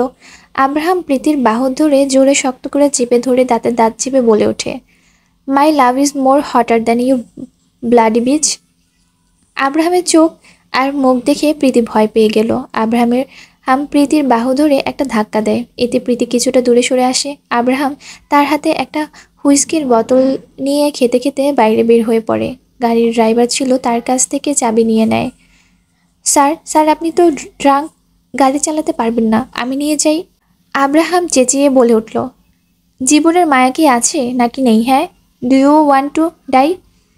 ড্রাইভার আর কিছু বলে না, মাথা নিচে নামিয়ে ফেলে। আব্রাহাম গাড়িতে উঠে ড্রাইভ করতে করতে চলে যায়, এক হাতে হুইস্কি বোতলে চুমুক দিচ্ছে, আরেক হাতে গাড়ির ড্রাইভ। আয়রাত কিছুটা কান্না করেছে, তবে এখন চুপ। আয়রাত বসেছিল, তখন দরজার কড়া নাড়ে, দরজা খুলে দাঁড়ায়, দেখে ইকবাল। মারে, আমায় মাফ করে দিস, আমি বুঝতে পারিনি এমন কিছু একটা হবে। আর তুই আগে কেন বলিসনি যে তুই আব্রাহামকে ভালোবাসিস? আমি ওকে বলিনি যে আমি ওকে ভালোবাসি। তুই যাকে ভালোবাসিস তার সাথে বিয়ে হবে। আমি আসলে জানতাম না যে তুই বিয়েতে রাজি না। বাদ দাও সব। আয়রাত হেসে দেয়। এবার যেন তার মুডটা একটু ঠিক হয়। তখনই কলি নিচে থেকে ছুটে আসে। ওগো শুনছো? কেঁদে কেঁদে বলে। আরে কি হয়েছে চাচি, সব ঠিক আছে তো? না রে, আমার মা মা অনেক অসুস্থ, হসপিটালে নেওয়া হয়েছে। রনিতের বাবা, জলদি করো, আমাদের এখনই যেতে হবে। কিন্তু আয়রাত, না না, আমি থাকতে পারবো, যাও তোমরা, চিন্তা করো না, সাবধানে যেও। আচ্ছা ঠিক আছে। এই বলেই বাইরেও অবস্থা বেশি ভালো না, অনেক মেঘ করেছে, হয়তো অনেক জোরে বৃষ্টি নামবে, কিন্তু কি করার। তবুও আয়রাতের চাচা আর চাচি চলে গেল। বাড়িতে আয়রাত একা। আয়রাত তার রুমে ছিল। আয়রাত বলল, আহা শীত শীত লাগছে, হুট করেই এত মেঘ করলো কেন? বাতাস ঠান্ডা। এই রে, যা, কারেন্ট চলে গেল। আমার ফোনটা কোথায়? আরে, ফোনের ব্যাটারিও শেষ। এর মরার ফোনের ব্যাটারিকেও কি এখনই শেষ হতে হলো? ছাতার মাথা, আইপিএসটাও তো নষ্ট। চার্জার লাইট কোথায়? ওহো, রুমের জানালাটা খোলা, বৃষ্টির পানি তো সব ভিজে যাবে। কি মেঘ করেছে রে বাবা, সন্ধ্যা বেলাতেই রাত নেমে এসেছে। আয়রাত রুমে জানালা লাগাচ্ছিল, তখনই ঠাস করে একটা বিদ্যুৎ চমকে ওঠে। আয়রাত কিছুটা চমকে যায়। কি মার্কা মারা বৃষ্টি রে ভাই, ভিজিয়ে দিল। আয়রাত আধো আধো ভিজে গেছে। সে তার শাড়িটা ঝাড়ছে আর এগুলো বকবক করছে। তখনই দরজাতে জোরে জোরে নক পড়ে। আয়রাত গিয়ে দরজা খুলে দেয়। একদম ঘুটঘুটে অন্ধকার, তাই ভালোভাবে কিছুই দেখা যাচ্ছে না। তবুও মাঝে মাঝে বিদ্যুৎ চমকানোর আলোতে হালকা অবয়ব দেখা যাচ্ছে। আয়রাতে বুঝলো যে সে আব্রাহাম। আয়রাত আব্রাহামকে দেখে খুশি হয়ে গেল। তবে আব্রাহামের মুখটা দেখতেই আয়রাতের বুকটা ধক করে উঠে ভয়ে। আব্রাহামের আয়রাত আয়রাতকে দেখছে আর হুইস্কির বোতলে চুমুক দিচ্ছে। ভিজে লেপ্টে থাকা শাড়ি, খোলা লম্বা চুল, সিল্ক মুখমণ্ডল, হাতে চুড়ি, কানে ঝুমকো। আয়রাতকে পুরো একটা নতুন বউ লাগছে দেখতে। আব্রাহাম তো বারবার এই রাতেরই এই রূপের ঘায়েল। আয়রাত কিছু বলতে যাবে, তার আগেই আব্রাহাম আয়রাতের গলা শক্তভাবে চেপে ধরে। চাপ দিয়ে ধরে একদম দেওয়ালের সাথে মিশিয়ে নিয়ে তাকে। কি ভেবেছিলে আমাকে লুকিয়ে বিয়ে করবি আর আমি জানবো না? তুই আমার আয়রাত, তুই বিয়ে হবার আগেও আমার, আর পরেও আমার। তোর উপর অধিকার শুধু আমার। তুই কিভাবে করতে পারলি এটা? আয়রাত কিছু বলতে পারছে না। আব্রাহাম অনেক শক্ত করে তার গলা চেপে ধরে রেখেছে। মাঝে মাঝে কিছুটা ছেড়ে দিল, পরে আবার চেপে ধরছে। আজ তুই আমার সবচেয়ে বাজে আর ভয়ঙ্কর রূপ দেখবি। এই বলে আব্রাহাম হুইস্কির বোতলটা নিচে আছাড় মেরে ভেঙে ফেলে আর আয়রাতকে বিছানার উপর ছুঁড়ে ফেলে দেয়। আয়রাত কোনো রকমে পেছাতে পেছাতে বলে ওঠে, আব্রাহাম প্লিজ, প্লিজ আমার কথাটা একবার শুনুন। আব্রাহাম এগিয়ে গিয়ে খপ করে আয়রাতের চুলের মুঠি ধরে ফেলে। আয়রাতের মুখটা নিজের মুখের কাছে এনে বলে, তুই কিছু বলা বা শোনার বাকি রাখিসনি। সবাইকে মেরে ফেলবো আমি, সবাইকে, তোকেও, তোর রায়হানকেও, আর তোর চাচা চাচিকেও। আব্রাহাম আয়রাতকে ধাক্কা মেরে ফেলে দেয়। শাড়ি আঁচলটা টেনে আয়রাতের উপর থেকে সরিয়ে দেয়। আয়রাত আটকাতে চেয়ে পারছে না। আব্রাহাম আয়রাতের দুই হাত নিজের হাত দিয়ে চেপে ধরে। আয়রাত কিছু বলতে যাবে, তার আগে সে আয়রাতের ঠোঁটে নিজের ঠোঁটগুলো মিশিয়ে দেয়। আয়রাতের ব্লাউজের হাতা দুই পাশে ছিঁড়ে ফেলে, বুকের সাইডেও ছিঁড়ে ফেলে।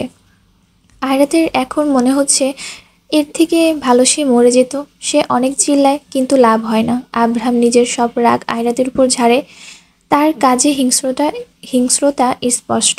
আয়রাত এগুলো আর সহ্য করতে না পেরে অজ্ঞান হয়ে পড়ে। তবে আব্রাহাম তার কাছ থেকে পিছু পা হয় না। অবশেষে আয়রাতের কাছ থেকে আব্রাহাম উঠে পড়ে।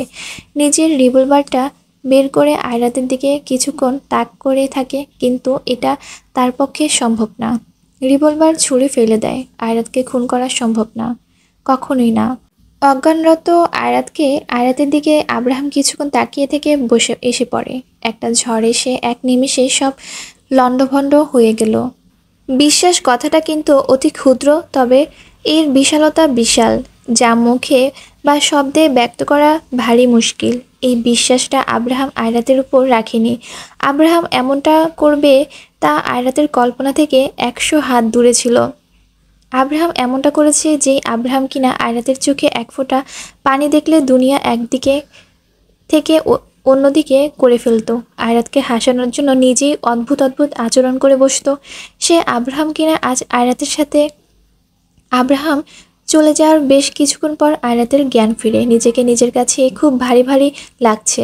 মাথাটায় চিন্তায় বোঝা হয়ে আছে। নিজের মাঝে এক ফোঁটা শক্তিও বাকি নেই উঠে বসার। আয়রাতের চোখের পানি তো বালিশ সম্পূর্ণ ভিজে একদম চুবু চুবু হয়ে গেছে। বাইরে মুষলধারে বৃষ্টি হচ্ছে, মাঝে মাঝে বিকট শব্দে বিদ্যুৎ চমকে যাচ্ছে। আয়রাত চাদরটা নিজের বুকে অবধি টেনে নেয়, হাত আর গলার পাশে খুব জ্বালাপোড়া করছে। আয়রাত তার হাতে তাকিয়ে দেখে লাল লাল লাল অনেক আঁচড় কাটা রয়েছে। আয়রাত ঢুকরে কেঁদে দেয়। এদিকে আব্রাহাম বলছে, আমি তোমাকে না পেলে মরে যাব, একদম মরে যাব। আব্রাহামের বলা প্রতিটা কথা আয়রাতের কানে বাজে। আব্রাহাম সেই হাসি, সেই চেহারা চোখে ভেসে যাচ্ছে। আর তার আজকে সেই ভয়ঙ্কর চেহারাটা আবার মনে পড়তে আয়রাতের আরেক দফা কেঁপে ওঠে। আমি তো এ এমন চাইনি। আমি আমি ভেবেছিলাম সব বলে দিব আপনাকে, কিন্তু আপনি তো আমাকে বলার সুযোগটাই দিলেন না। আমি আমি তো আয়রাত হেঁচকি হেঁচকি পেরে কাঁদছে, মুখ দিয়ে আর কিছু বের হচ্ছে না। আয়রাত কোনো রকমে উঠে সোজা ওয়াশরুমে চলে যায়। এবার আয়রাতের রাগ হচ্ছে অনেক বেশি, অনেক। আয়রাত ধপ করে শাওয়ারের নিচে বসে পড়ে, দুই হাত দিয়ে মাথা চেপে ধরে কেঁদে ওঠে। আমি আপনাকে ঘৃণা করি আব্রাহাম, আমি আপনাকে ঘৃণা করি, চিল্লিয়ে চিল্লিয়ে বলতে থাকে আয়রাত। বাইরের বৃষ্টি এতটাই বেগ যে মনে হচ্ছে চারিদিকে কুয়াশা তৈরি হয়েছে, সামনে ঠিকঠাকভাবে কিছুই দেখা যাচ্ছে না। আর এদিকে আব্রাহাম প্রচুর রাগ, কিন্তু নিজের সব সেন্স হারায়নি, কোনো দিশা খুঁজে পাচ্ছে না আব্রাহাম যে আসলে কোথায় গাড়ি নিয়ে থামবে। হঠাৎ আব্রাহাম একটা খোলা জায়গায় এসে গাড়ি ব্রেক কষে। আব্রাহাম গাড়ি থামিয়ে দিয়ে নিজের সব শক্তি দিয়ে স্টিয়ারিং এ বাড়ি দেয়। তার পক্ষে আর সম্ভব না। আব্রাহাম বাইরে বের হয়ে পড়ে, এই বৃষ্টিতে ভিজতে থাকে, হাঁটু গেড়ে মাটিতে বসে পড়ে। আব্রাহাম এবার কেঁদে দেয়। কথা বলে ছেলেদের কাঁদতে নেই, কিন্তু মানুষ তো মাটিতে, মাটির গড়া পুতুল তো, তাই না? আব্রাহাম বলল, আমি এই কাজটা করতে চাইনি আয়রাত, আমি এমন কিছু করতে চাইনি, কিচ্ছু না আয়রাত, আমি সত্যি এমন কিছুই করতে চাইনি। আমি জানি একটা মেয়ের কাছে নিজের মান সম্মান কী পরিমাণ ইম্পর্টেন্ট, কিন্তু আমি পারবো না। আমি আমার নিজের চোখের সামনে তোমাকে ওই রায়হানের হতে দেখতে পারবো না। তুমি রায়হানের সাথে খুশি থাকবে তা আমি দেখতে পারবো না।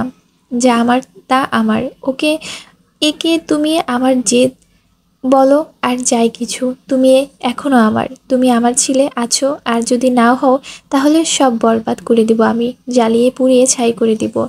জানি এখন আমি তিরুক্তায় ভরে যাব তোমার চোখে, কিন্তু এই আমি থাকবো তোমার জীবনে, আর কেউই না। আব্রাহাম মাটিতে বসে বৃষ্টিতে ভিজতে লাগলো। ঘণ্টাখানেক এভাবেই বসে থেকে আব্রাহাম চলে আসে, গাড়ি নিয়ে সোজা নিজের বাসায় আসে। মাথা থেকে শুরু করে একদম পা পর্যন্ত সব ভেজা। আব্রাহাম এসে নিজের রুমে চলে যায়, পুরো পাগল হয়ে গেছে সে। নিজের সামনে আয়রাতের এই শাড়ি পরা লোকটা ছাড়া আর কিছু আসছে না। আব্রাহাম তার রুমে যেতেই সবার আগে চোখে পড়ে আয়রাতের হাসি হাসি বড় সেই ছবিটা। আব্রাহামের চোখে পানিগুলো মুক্তোর ন্যায় কেমন চিকচিক করছে। সে আলতো হাতে আয়রাতের ছবিটা ছুঁয়ে দেয়, ঘুমের মেডিসিন হাতে নিয়ে নেয়। হাতে যে কয়টা ট্যাবলেট এঁটেছিল সেই সবগুলো মুখে পুরে নেয়। আয়রাতের সেই ছবির নিচে আব্রাহাম নিজের গা এলিয়ে দেয়। সেভাবেই শুয়ে থাকতে থাকতে আব্রাহামের চোখ লেগে যায়, মনে হচ্ছে সে মরে যাচ্ছে। আর এছাড়াও বেঁচে থেকে কী লাভ এখন? আয়রাত এসে তার রুমের জানালার কাছে বসে পড়ে। জানালা দিয়ে খোলা বাতাসে সে আয়রাতের চুলগুলো উড়িয়ে দিয়ে যাচ্ছে, নাক মুখ সব ফুলে রয়েছে। আয়রাত শূন্য দৃষ্টিতে তাকিয়েছিল, হঠাৎ টুক করেই তার চোখ দিয়ে কয়েক বিন্দু পানি গড়িয়ে পড়ে। এই পানি বিন্দুগুলো মুছে ফেলার বিন্দুমাত্র আগ্রহ নেই তার। ভালোই তো ছিল সব কিছু, তাই না? তাহলে দমকা এক ঝড় এসে কেমন এলোমেলো করে দিল। কেন ভালোবাসার সাজানো জীবনটা এভাবে কালো অন্ধকারের মন্দ বাস্য হয়ে গেল? আব্রাহাম কেন করলো এমন? একটা বার শুনে নিত আয়রাতের কথা, জাস্ট একবার। আব্রাহামের করা পাগলামোগুলো যে কখন আয়রাতের মনের কোণে জায়গা করে নিয়েছিল তা আয়রাত জানে না। ভয়গুলো সব ভালোবাসার বীজে রূপ নিচ্ছিল, তবে কেন সেগুলো পরিপক্ক হবার আগে নষ্ট হয়ে গেল? আব্রাহামের উপর অভিমান যেন পাহাড় সমান জন্ম নিল আয়রাতের মনে।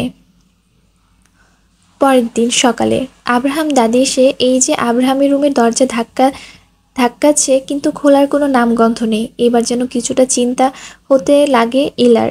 ইলা আর না পেরে অয়নকে ফোন দেয়। অয়ন এলে ইলা অয়নকে সব বলে। অয়ন বুঝে যে কি হয়েছে। সে আব্রাহামের রুমে গিয়ে ধাক্কা দিয়ে দরজা খুলে দেখে আব্রাহামের আয়রাতের ছবির নিচে পড়ে রয়েছে। অয়ন দ্রুত গিয়ে আব্রাহামের মাথা তুলে নিজের কোলে নেয়।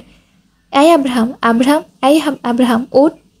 আব্রাহাম নিভু ভাবে নিজের চোখ মেলে তাকায়। আব্রাহাম বলল, চিন্তা করিস না, মরিনি আমি। তাচ্ছিলভাবে হাসে। কি যাতা বলছিস? আর তোর এই অবস্থা কেন? গায়ে ভেজা কাপড় চেঞ্জ করিসনি কেন? অয়ন, অয়ন, আমি খুন করেছি। কি? আমি খুন করেছি একটা মেয়ের। জ্যান্ত লাশ বানিয়ে দিয়েছি আমি। কি বলছিস তুই? আয়রাত, আয়রাতের খুন করেছি আমি। একটা মেয়ের কাছে তার সতীত্ব সব থেকে বেশি হয়, আমি তা কেড়ে নিয়েছি। কি? আব্রাহাম, কি বলছিস তুই? আমি মরে যাব, সত্যি সত্যি আমি মরে যাব আয়রাতকে ছাড়া। আর নিজের সামনে ওকে আমি অন্য কারো হতে দেখব, তার থেকে ভালো আমি নিজেই মেরে ফেলি তাকে। তুই উঠ আগে, তুই চলে যা।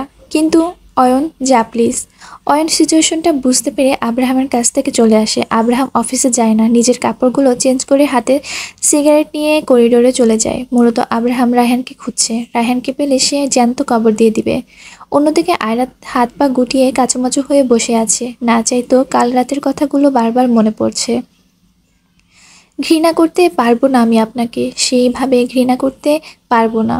অনেক ভালোবেসে ফেলেছি আপনাকে, কিন্তু আপনার কাছেও আর যাব না। দূরে চলে আসব আপনার কাছ থেকে। আমি জানি সব কিছু একটা ভুল বোঝাবুঝিতে হয়েছে, কিন্তু এই ভুল বোঝাবুঝি আমি আমি আর ভাঙবো না। আপনি নিজে থেকে যখন আপনার ভুল বুঝবেন, তখন আপনি নিজেই আমার কাছে আসবেন। আব্রাহাম বলল, রায়হান কোথায়? মানিক বলল, আমি জানি না, আমি জানি না, আমাকে ছেড়ে দিন। মানিকের কথা শুনে আব্রাহাম হুঙ্কার দিয়ে ওঠে, দেয় মুখে বরাবর এক ঘুষি। সাথে সাথে মানিক নাক মুখ কেটে যায়। এবার বল, রায়হান কোথায়? রায়হান, রায়হান। মানিক রায়হানের সাথে কাজ করে আব্রাহাম তার গার্ডদের দিয়ে তুলে এনেছে তাকে। আর এবার তাকে নিজের সামনে একটা চেয়ারে বেঁধে রাখা হয়েছে। অনেক মেরেছে আব্রাহাম ওকে।